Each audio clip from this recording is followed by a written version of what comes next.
காவேரியுடைய முகத்தில் எப்பயுமே சோகத்தையே ஒரு 2-3 வாரம் மேலேயே பார்த்துட்டு இப்போ பார்த்தீங்க அப்படின்னா அவங்க சந்தோஷப்படுறாங்கன்னு பார்க்கும்போதே நமக்கு கொஞ்சம் பரவாயில்லப்பா, கொஞ்சமாக சந்தோஷமாக கதையை எடுத்து போகணுன்னு உங்களுக்கு தோணுது அப்படிங்கிற மாதிரி தோணுது.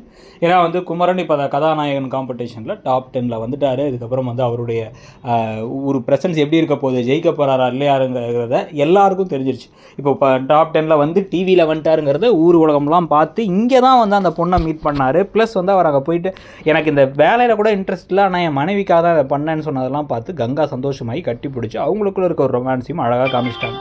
இந்த ஒரு விஷயம் யமுனாவையும் நிவினையும் கொஞ்சம் க்ளோஸ் ஆகுது அப்படின்னா அந்த ட்ராக்கையும் கொண்டு வந்துட்டாங்க.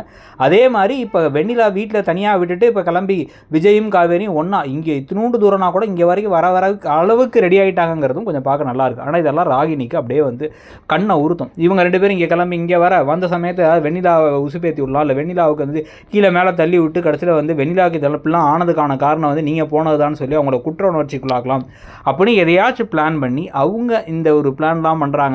ஏற்கனவே இப்போ பேசிக்கிட்டு இருக்கும்போதே உனக்கு ஃபோன் பண்ண நீ கூட நீ அப்படின்னு மட்டும் விஜய் சொன்னார்னா நீங்கள் எனக்கு ஃபோனே பண்ணலையேன்னு சொல்ல இவர் கால் ஹிஸ்ட்ரியை காமிச்சார் அப்படின்னா நம்ம கால் ஹிஸ்ட்ரியை யாரோ டெலீட் பண்ணியிருக்காங்கிறத கொஞ்சமாச்சு புரிஞ்சுக்கலாம் காவேரி.